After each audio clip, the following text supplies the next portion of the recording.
Video games fall into a variety of different genres: action, arcade, adventure, but what about atmospheric? Mind, Path to Thalamus, is the brainchild of one Carlos Coronado. Published under his name, Mind is touted as a first-person puzzler, but for me, this game is all about atmosphere.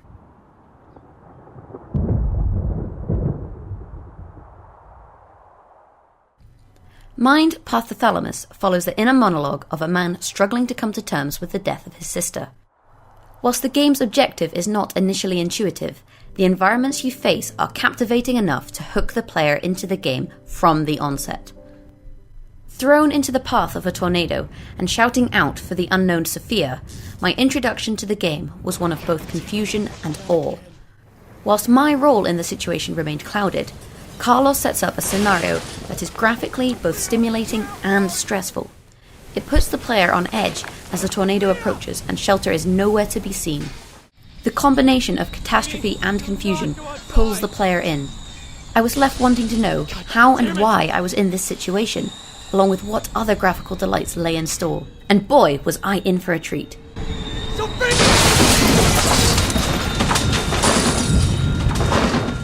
Throughout the game, the environments introduced remain both utterly mystifying and addictively engaging.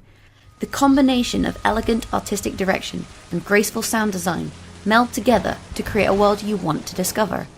And as you explore, you realize the variation that there is. From lush, overgrown forests to vast sandy plains and cavernous rocky caves. This game explores a multitude of environments that titillate the senses. It coaxes the player into wanting more. The immersion generated is incredible. It's no surprise that Oculus support is planned, providing that extra layer. I can see it bringing the landscapes to life and drowning the player in a sea of sensory sustenance.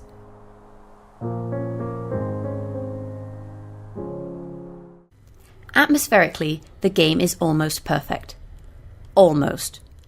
Unfortunate screen tearing highlights how few people have worked on this game. Whilst not severe enough to render the game unplayable, this simple bug mars the canvas. It pulls the player out from the reverie the game creates in a most uncomfortable way. Despite this, however, I found myself falling deeper and deeper into the grasps of the game, letting it carry me along on its story. It delighted me, confused me, immersed me, and occasionally even scared me.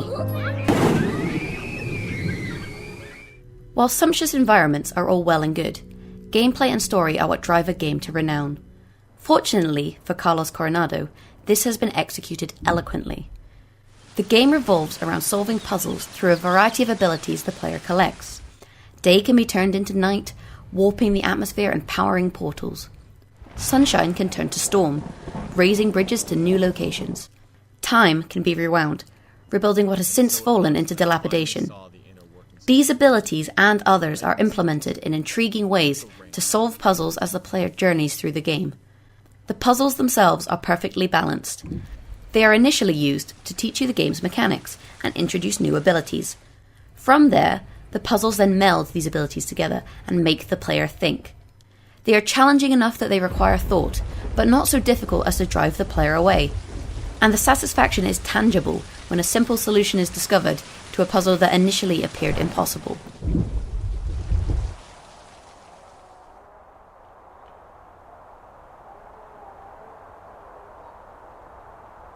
My main gameplay gripe, however, is the size of the orbs used throughout these puzzles. Resembling a neural network, these orbs can be used to activate different abilities. The problem is that these orbs need to be transported throughout the game. When carried, they completely obscure the field of view. It becomes difficult to see where you're going, effectively sticking a big, orby foot through the breathtaking landscapes. Overall, however, this is only a minor annoyance for a game whose gameplay hits the nail on the head otherwise. And when your abilities come together and you face down foes, you cannot help but feel a deep sense of satisfaction.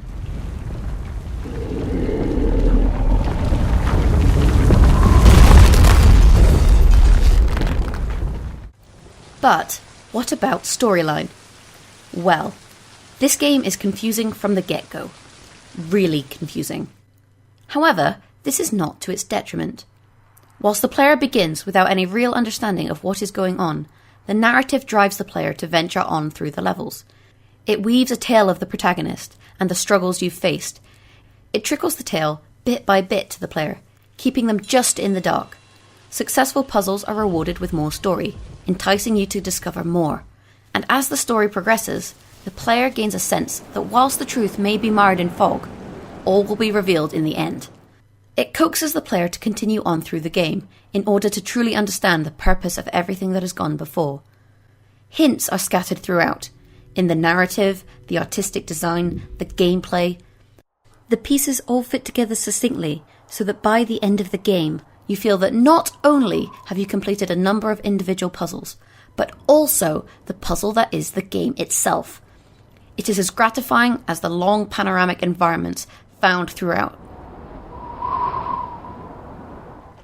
So, how would I rate Mind Path to Thalamus? Despite the screen tearing and the oversized orbs, it is a game that piqued my curiosity.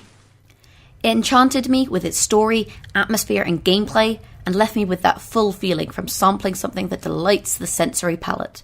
And at €13, I would say it is worth the price. 6 out of 8 bits.